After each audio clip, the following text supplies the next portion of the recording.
네, 안녕하십니까. 오늘은 어떤 이 종목 분석 중에서 주식을 하다 보면요, 여러 가지 기법이 있어요.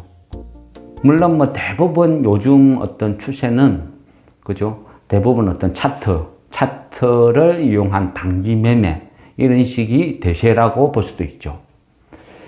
제가 볼 때는요, 한 번씩 어떤 차트나 이런 거에 대해서 질문하시는 분들이 되게 많아요. 저는 주식을 한 30년 넘게 했거든요. 그리고 어찌 보면 제가 배운 주식은 누구한테 배운 게 아니고 뭐 일종의 어떤 뭐 태권도나 유도 뭐 이런 정통 무술이 아닌 그냥 길거리에서 얻어 터지면서 배운 싸움 같은 그런 주식을 했습니다. 그러다 보니까 때로는 공감하시는 분도 있고 때로는 이해 못 하시는 분도 많더라고요. 그런데 저는 밴더 회원도 그렇고 항상 그런 이야기 합니다. 주식은 절대 타협을 하지 마라. 어떤 경우에도 타협을 하지 마라. 저 역시 똑같아요. 제가 방장이라고 제 이야기를 했다고, 제가 추천을 했다고 무조건 오른다? 그런 거 없다. 주식은 미래 영역이고 아무도 모른다. 마음에 들면 내가 설명하는 부분에 대해서 공감이 되면 그때 1차 매수를 해라. 그리고 만일 떨어지면 한 10% 떨어지면 추매를 해라. 그렇지 않으면 보고 있으라. 근데 만일 오르면 익절은 상관없다. 팔고 싶을 때 언제든지 팔아라. 얼마만큼 오를지 나도 모른다. 항상 그런 말씀을 드려요. 저는요, 어떤 주식을 할 때 뭐 한 몇 년씩 들고 있는 주식도 되게 많아요. 몇 년씩 들고 있는 주식도 많고 또 때로는 그 주식이 너무 스토리가 재밌어서 또 지켜보는 주식도 있다는 거죠. 요즘 보니까, 그죠? 저도 저희 밴더 분이 말씀해서 뭐 너무 좀 바쁘게 살다 보니까 드라마 같은 거는 잘 안 보는데 재벌가 막내 아들인가? 그 드라마가 있더라고요. 송중기 나오는 거. 그러니까 웹툰 스토리고, 그래서 그거를 쭉 그냥 어제 그냥 잠시 한 봤어요. 어떤 내용인가. 그래 봤더만 그 내용을 보면서 그런 생각이 들더라고요. 머릿속에, 쟤는 이병철이다.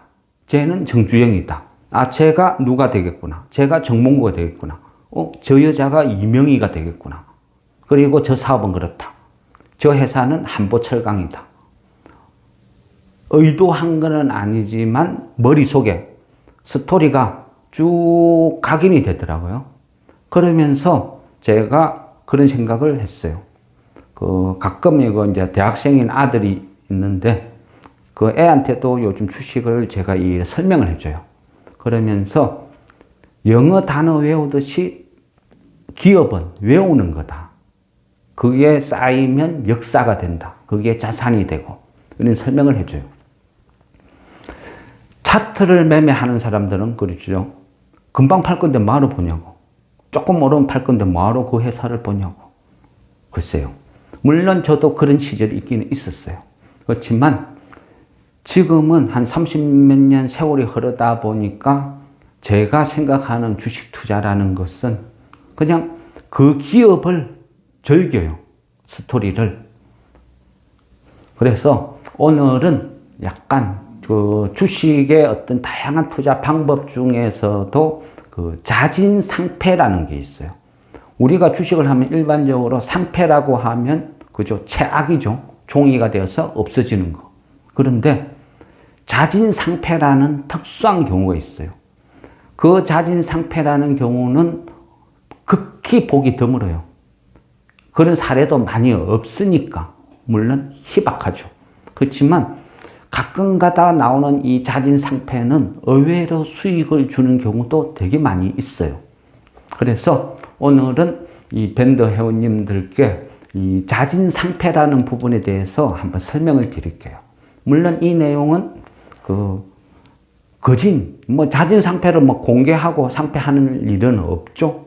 없지만 요거는 어디까지나 저희의 분석이라는 거죠. 그래서 한번 들어보시고 이해가 되면 그때 매수를 하는 거죠.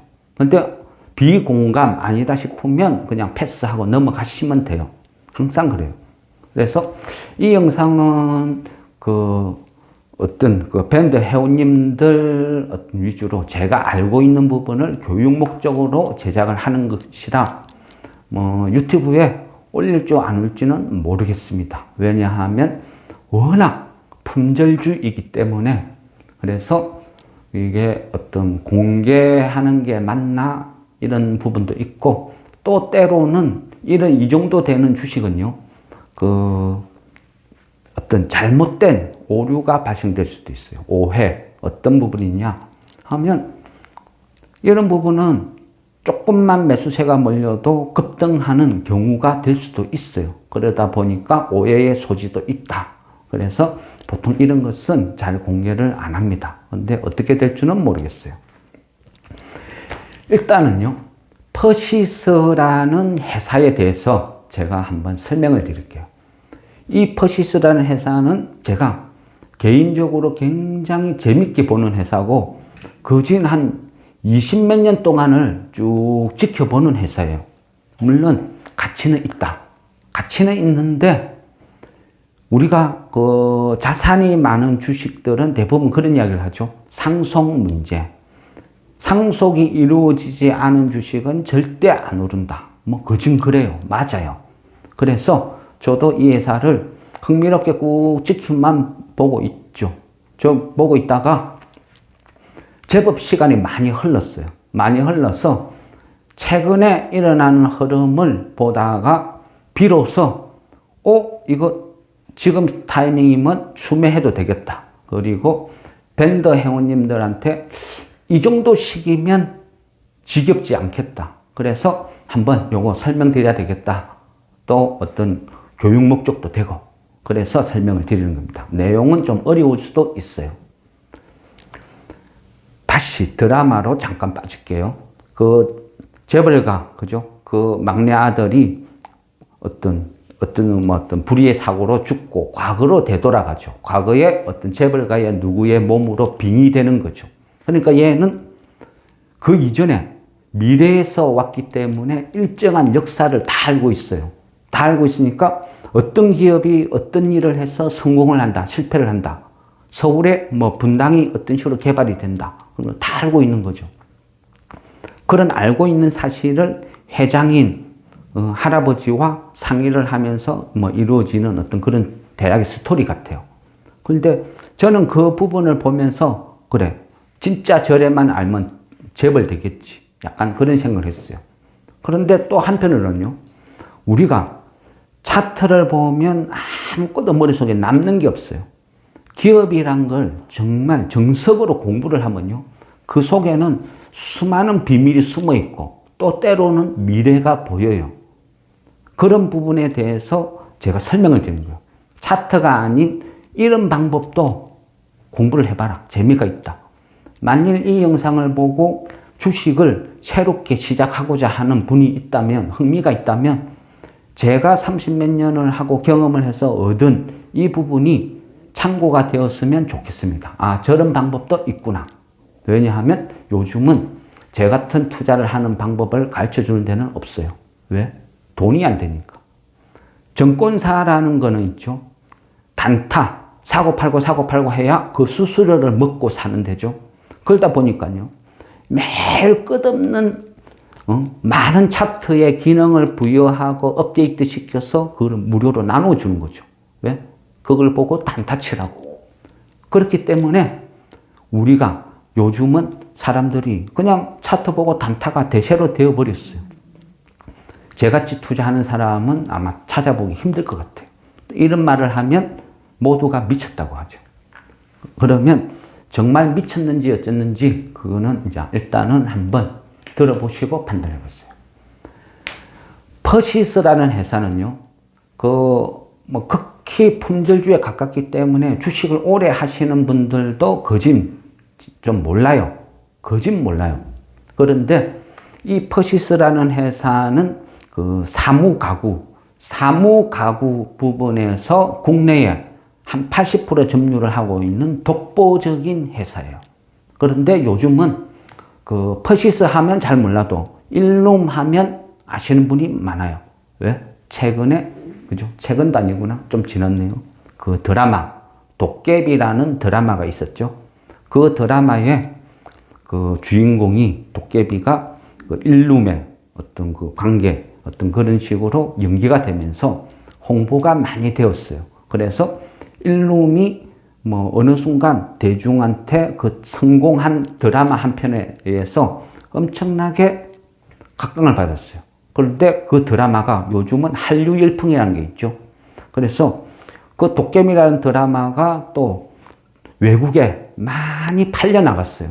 그러면서 엄청난 빅히트를 쳤어요.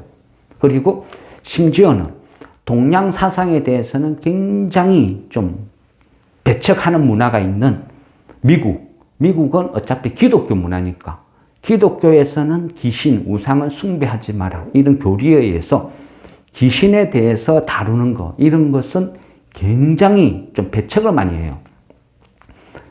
예전에 영화 중에 저 고스트라는 영화가 있어요. 그 데미 무어 나오는 영화. 사랑과 영혼이라고 그랬죠. 우리나라에서는 제목이. 이 영화도 가장 미국적인 헐리우드에서 동양적인 영혼을 다뤘다는 데에서 영화는 전 세계적으로는 특히 동양권에서 성공을 했지만 오히려 미국 내에서는 문제가 많았어요.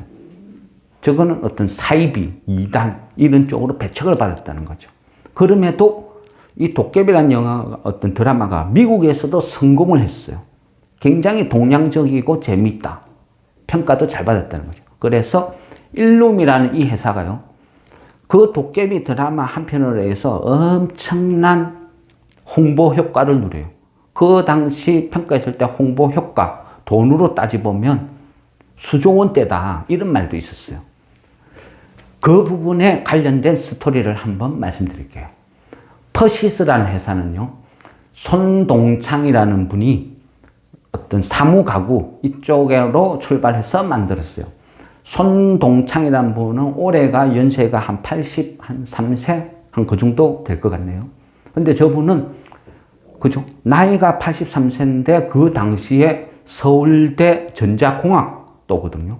그러면 머리는 비상하죠. 엄청난 그 당시 서울대 출신이면, 그죠? 어떤 출세가 보장된 그런 시기였죠. 손동창이라는 저분이 서울대 전자공학과를 졸업하고 이후에 어떤 사회활동을 하는데 섬유회사 엄청난 자산주죠. 그 부산에 있는 태광산업이라는 회사에서 쭉 몸을 담아요. 그리고 거기에서 상무라는 위치까지 올라가요. 그 이후에 퇴사를 하고 어떤 다른 회사를 하나 만들어요. 그때 이제 시작한 게 사무가구 해가지고 퍼시스란 회사를 만들었어요. 그리고 이 퍼시스란 회사는 어떤 사무가구 부분에서 그 당시 어떻게 성장을 했냐면요. 한때, 그러니까 90년 초반에 그 조립 PC, 조립용 PC. 그러니까 그 당시 보면 어떤 세진 컴퓨터나 주연 또 한 몇 개의 어떤 브랜드. 그러니까 그 당시만 해도 뭐 맥킨토시나 이런 이 일반적인 PC는, 퍼스널 컴퓨터는 무지 비쌌어요. 그리고 16비트, 그러니까 플로피 디스크, 요즘 사람들은 무슨 말인 줄도 몰라요. 이게 컴퓨터인가 할 수 있을 정도의 아주 작은 퍼스널 컴퓨터, 16비트 컴퓨터도 그 당시에 어떤 일반적인 어떤 봉급쟁이가 한 3-4달 월급을 통째로 쏟아부어야 살 수 있을 만큼 엄청나게 비싼 시기였어요. 그러니까 한 90년대, 그때 16비트 컴퓨터가 한 130만 원, 이 정도였거든요. 그러니까 그 당시에 어떤 컴퓨터가 도입이 되고, 퍼스널 컴퓨터, PC라는 개념이 처음 생겼어요. 그리고 이후에 조립용 PC라는 게 나오면서 선풍적인 인기를 누렸어요. 전국에 세진 컴퓨터 매장이 없는 데가 없을 정도로 엄청난 확산세를 보여요. 이후 주형 컴퓨터가 등장을 하고, 그러면서 컴퓨터가 잘 팔리면서 그와 덩달아서 세트로 같이 나가는 거죠. 사무용 가구라는 개념이 처음으로 도입이 돼요. 그러면서 퍼시스가 급성장을 하기 시작합니다. 본격적인 어떤 성장을 이루는 거죠. 그러다가 엄청나게 성장세를 이루다가 그 퍼시스에서 이제 기업을 조정을 해요. 어떻게? 퍼시스 홀딩스라는 것을 만들고 그 이후에 그 회사에서 퍼시스란 회사가 영위하고 있는 부분을 두 개를 분사를 시켜요. 사무용 가구와 생활 가전 두 개를 분리를 시켜요. 그 당시는 대세는 사무용 가구였어요. 그런데 생활용 가구라는 것을 분리시키는데 그 생활용 가구는 그 당시에 어떤 그 기존 브랜드, 그러니까 우리가 흔히 잘 알고 있는 그 어떤 가구라고 생각하는 그런 가구들이 이미 자리를 엄청나게 다 잠식을 하고 있었어요. 그러다 보니까 퍼시스는 사무용 가구에서는 엄청난 실적을 거두지만 생활 가구는 별 볼 일이 없었어요. 그런데 그 생활 가구 부분을 떼어내요. 사업본부를 떼어내고 이름을 일룸이라고 붙여요. 저 당시만 해도요. 매출액이 한 100억도 안 됐어요. 그저 별 볼 일 없는 회사. 남들이 봤을 때는 그냥 그 돈 안 되는 사업부 하나 떼어내서 접는다. 요 정도 시기였어요. 그래서 퍼시스와 어떤 일룸이라는 회사 두 개를 분리를 시켜요. 분리를 시키는데요. 이때부터 재밌는 일이 벌어져요. 저 당시만 해도요. 일룸이란 존재는 별 볼 일이 없었죠. 돈이 안 되는 그냥 말썽꾸러기였다고 그랬죠. 그런데 저때 일룸이라는 부분을 떼어내서 아들한테 손동창이라는 분은 일남일녀가 있었는데 정확하게 일남일녀인지는 모르겠어요. 어쨌든 이 지분 구조상 말씀을 드린 거예요.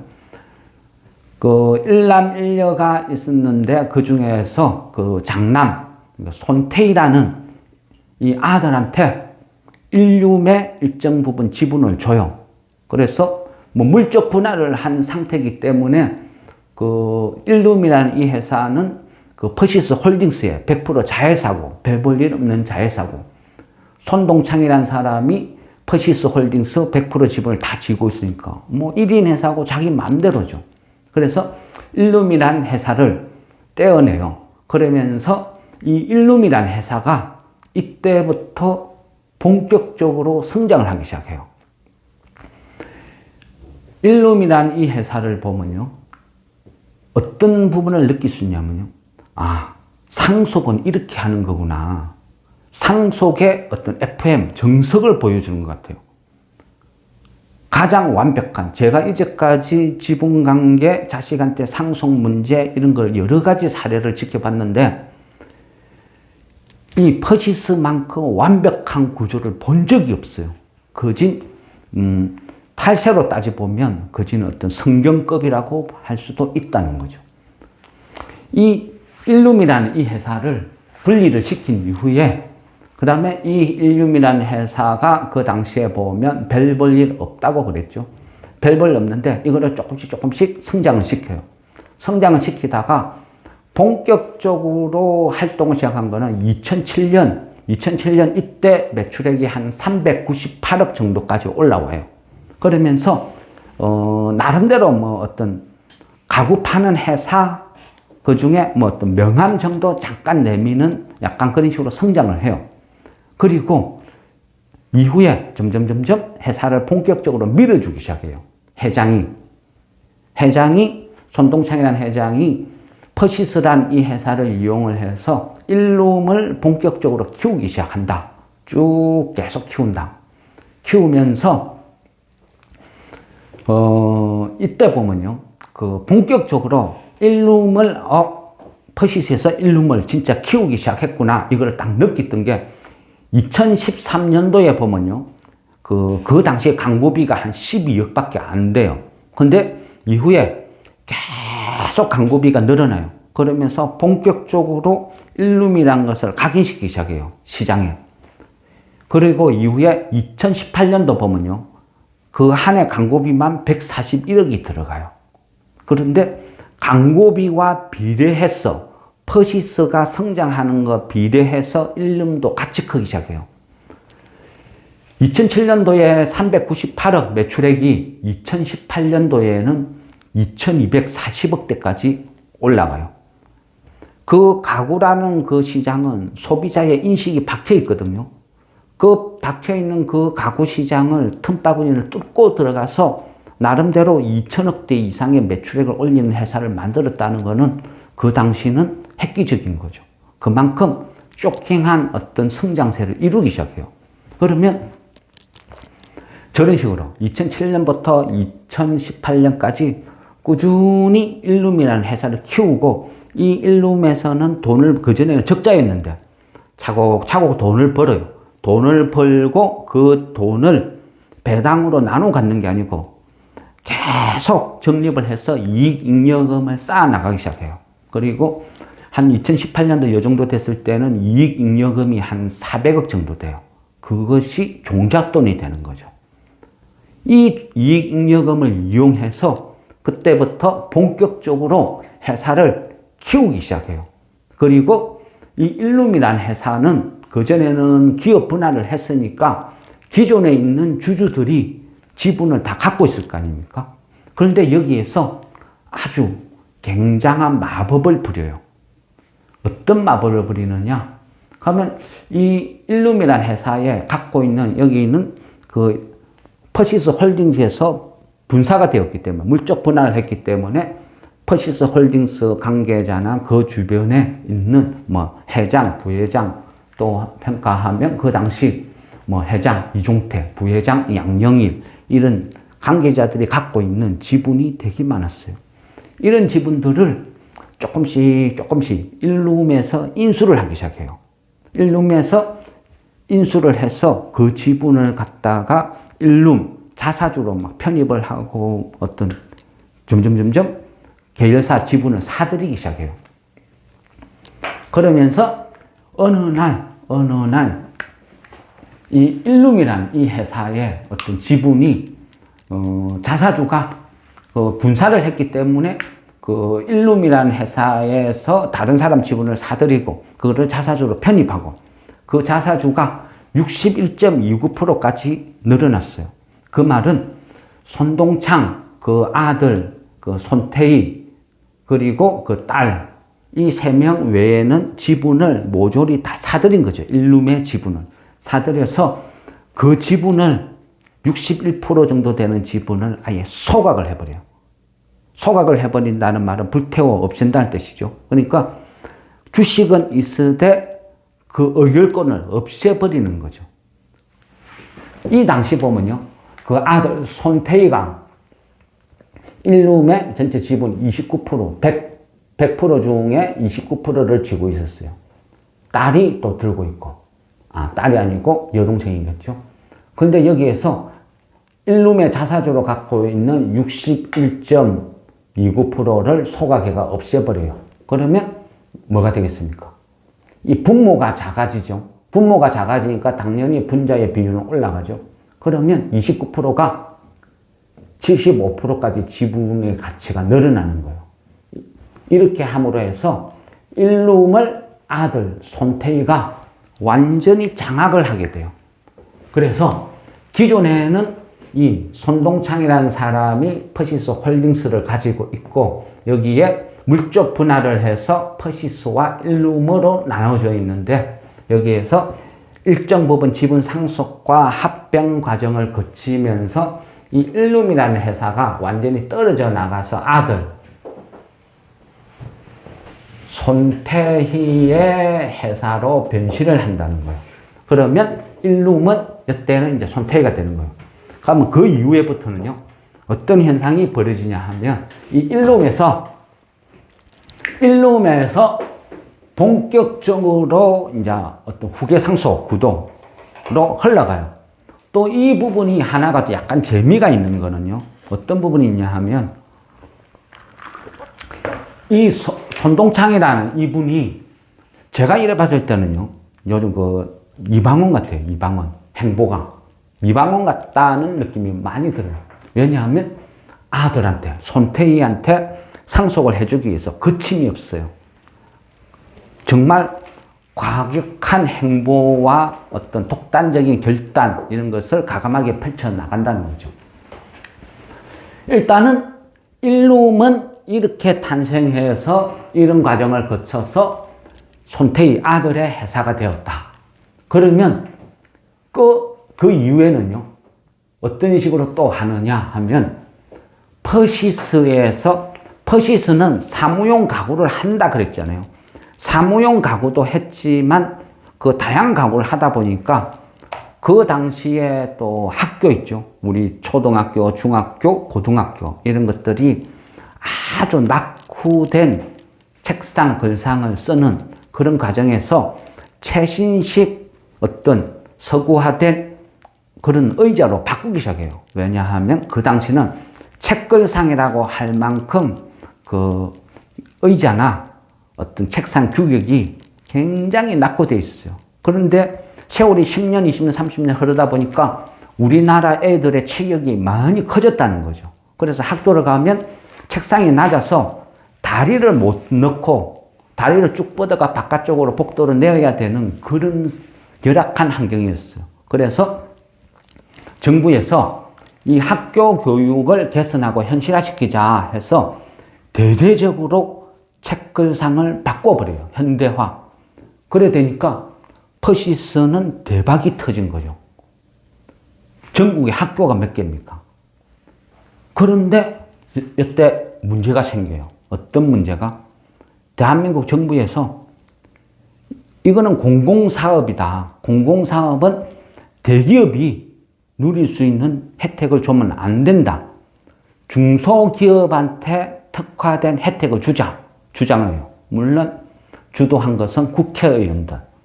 표를 얻기 위해서 그런 중소기업 육성 방안이라는 그런 법을 내밀어요.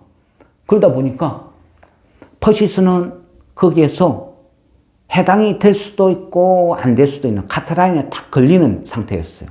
그래서 퍼시스는 이 큰 시장을 놓칠 수는 없다. 그래서 머리를 써요. 어떻게 쓰느냐.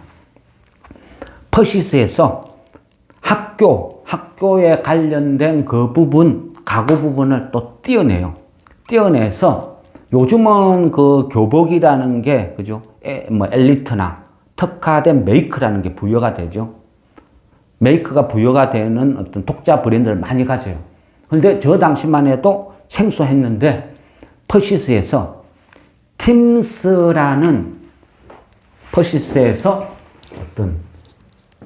팀스라는 고유 책상 브랜드를 만들어내요. 그래서 학생 가구는 팀스 그러면서 홍보를 하는 거죠. 그러면서 아주 고급화된 그런 실력을 발휘해서 시장을 빠르게 잠식을 하려고 했는데 어떻게 하느냐. 전국에 있는 중소 가구 업체들이 들고 일어나요. 대기업의 행포다. 이거는 아니다. 그러면서 막아요.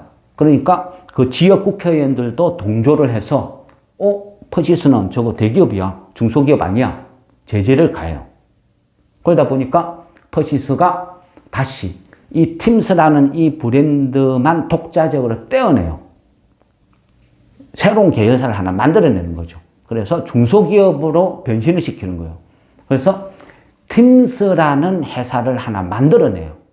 만들어내서 그 팀스에서 학생용 가구를 만들어서 팔면 얘는 중소기업이야. 그런 식으로 판 거죠. 선풍적인 인기를 얻었어요.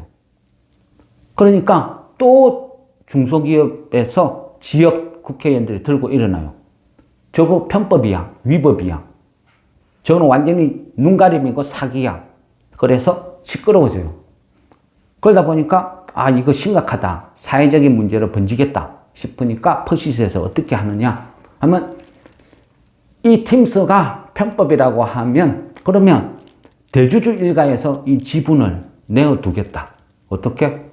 직원들한테 다 주겠다.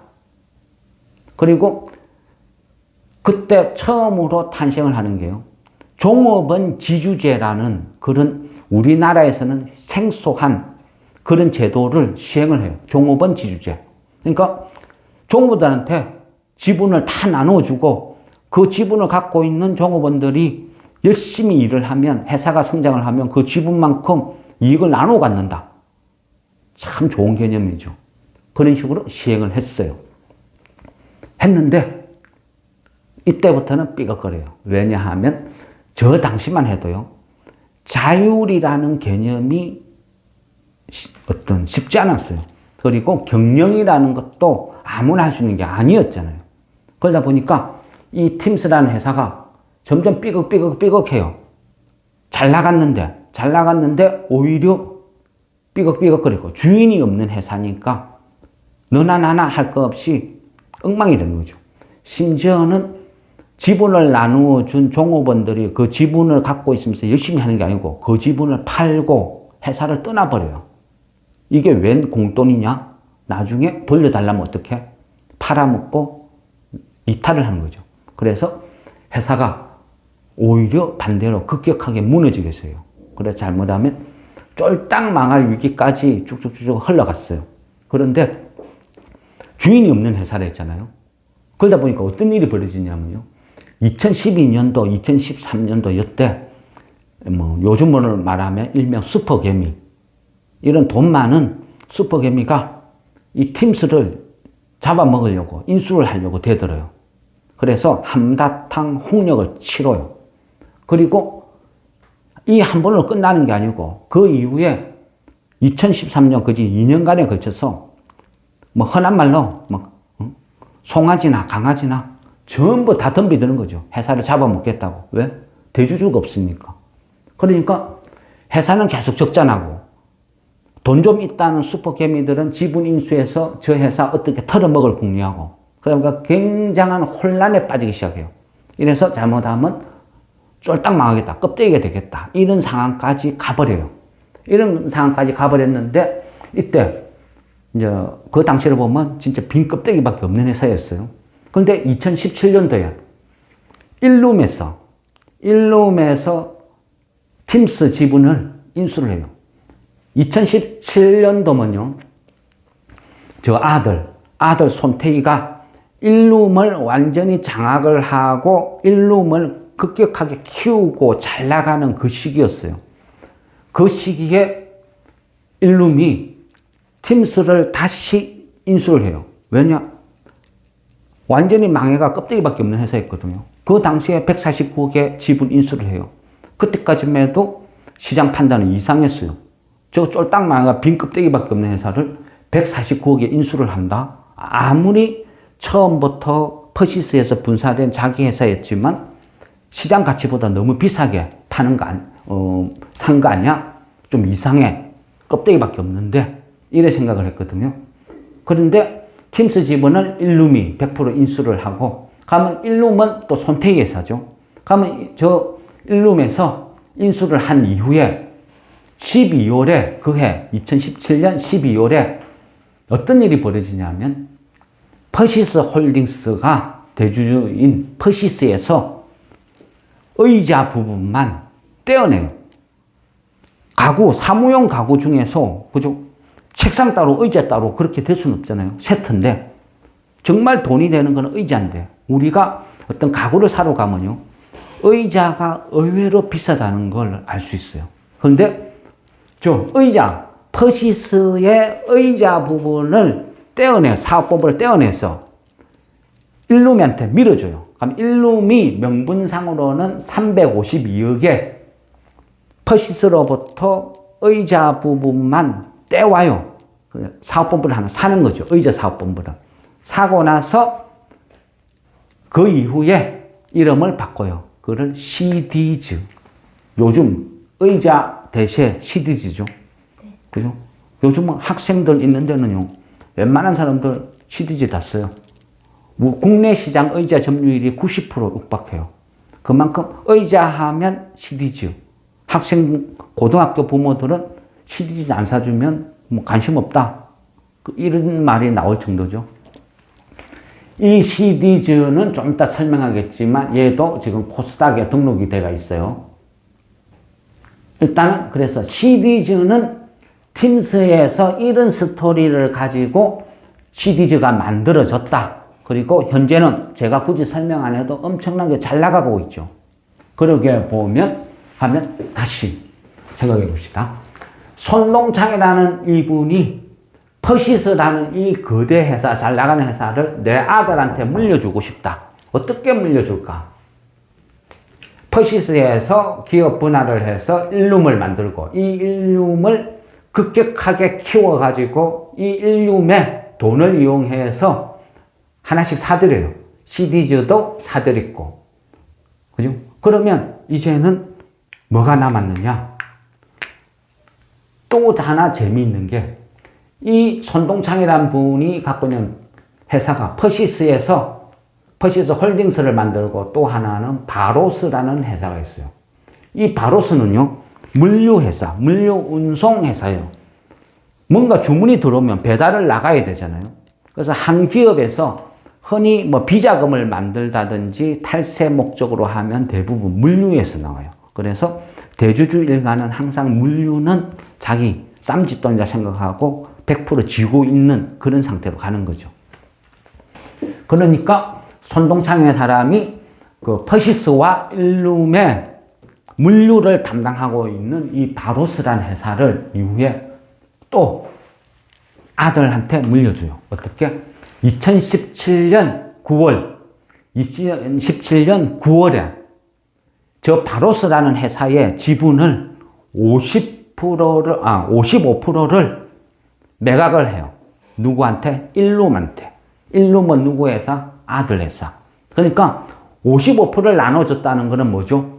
결국은 55%를 나눠줬다는 것은 바로스라는 회사를 아들한테 또 넘겨준 거라는 거죠. 그래 되면 생각해 보세요. 2017년이죠. 2017년도에는 킴스라는 회사를 일룸에서 사들이고 12월 달에는 그 퍼시스의 의자 사업 부분을 CD즈로 넘겨주고 이름도 CD즈로 바꾸고 이렇게 많은 일이 일어났다 그랬죠. 그런데 이 중간에 7월 달에는 물류회사 바로스를 아버지가 또 일룸에 넘겨줬다. 광폭 행보라는 거죠. 재밌는 거는요. 돈 한 푼 안 들였다는 거죠. 세금 한 푼 안 냈다. 상속세 한 푼 안 냈다. 어떻게? 그냥 일룸에서 산 거예요. 아들이 산 게 아니고. 근데 일룸의 지분 75%를 갖고 있고 또 75% 중에 거진 절반은 또 여동생이 갖고 있다는 거죠. 그러니까 100% 자기 가족 회사인 일룸이 다 쥐고 있는 일룸이 하나씩 상속, 돈 한 푼 안 버리고 상속을 받았다. 이런 스토리가 나오는 거죠. 그래서 이만큼 성장을 했다. 딸은 어떤 손동창 회장의 이제 딸이죠. 딸은 어떤 송희령이라는 사람인데 이 사람은 그렇게 경영이나 이런 거에 별 어떤 관심이 없는 것 같아요. 그냥 돈 많은 아버지 만나서 적당히 그냥 지분 받고 그냥 편안하게 사는 그 정도로 보니까 전체적인 것은 이렇다. 그러면 손동창 회장이 이제 남은 것은 바로스도 일룸으로 넘겨줬고 CD즈도 넘겨줬고 그럼 뭐가 남았어요? 퍼시스 하나만 이제 남는 거죠. 이 퍼시스 하나만 남아있다. 이런 상태예요. 그러면 여기에서 이제 제가 상상을 하는 거예요. 이거 잘하면 자진 상패 들어갈 수도 있지 않을까? 그렇게 계산을 하는 거죠. 그러면 왜 자진 상패로 갈 수도 있다 생각을 하는지 지금 몇 번 흘렸습니까? 39분. 네. 그러면 이쪽으로 잠깐 포커스를 맞춰주세요.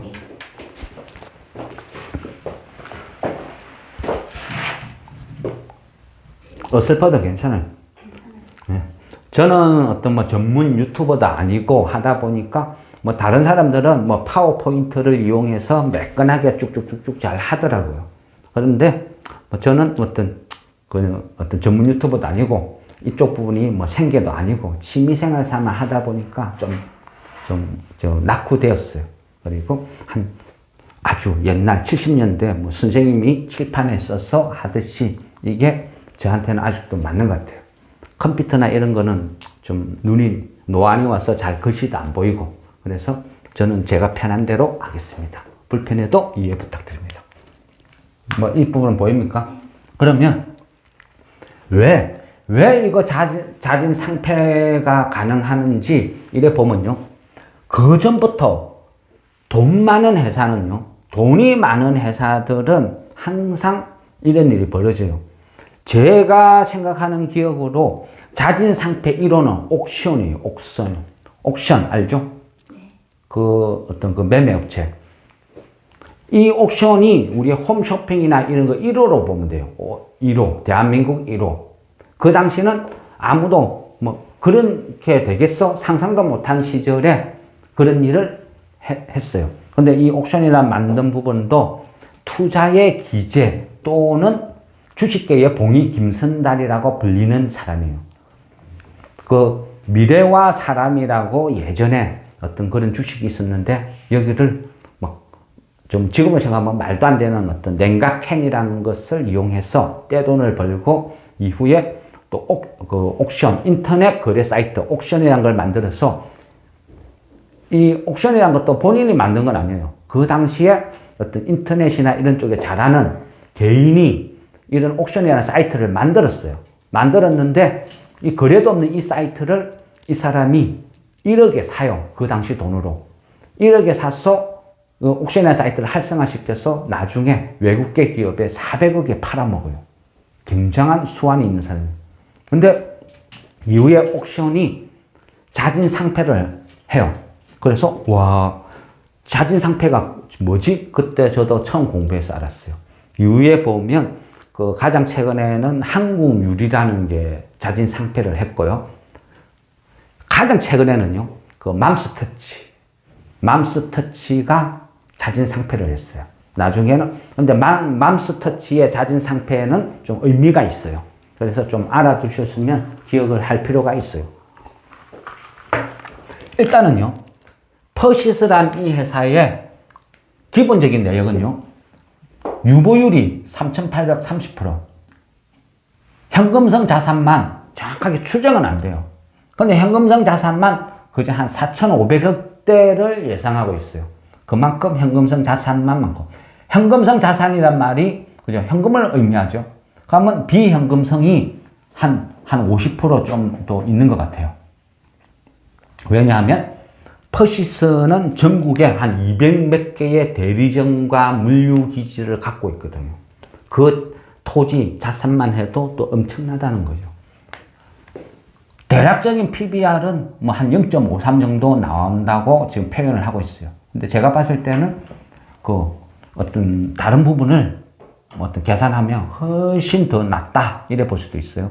그리고 시총은요 뭐 3,400억. 웬만하면 제가 뭐 시총 이래 큰 거 한 3,000 넘어가는 거는 잘 관심이 없어요. 근데 이 회사는 시총이 3,400억이지만 실제 100억짜리만도 못하다. 왜 그러느냐? 퍼시스 홀딩스가 지분을 54.7% 갖고 있어요. 그리고 여기는 외국계 펀드예요. 외국계 펀드인데 그 예전에 저 피델 린치 그 사람이 뭐 근무했던 이런 회사도 좀 유명한 회사예요. 펀드 회사로 규모로 따지보면 전 세계 한 랭킹 한 4위 그 정도 될 것 같아요. 이 엄청난 회사거든요. 이 회사가 지분을 8.8% 쥐고 있어요. 그리고 그 퍼스트 이글 이런 그 회사가 있는데 이 회사는 그 아마 주식을 한 20년 이상 안 한 사람은 이거 들어본 적도 없는 회사일 거예요. 그만큼 약간 희소성이 있는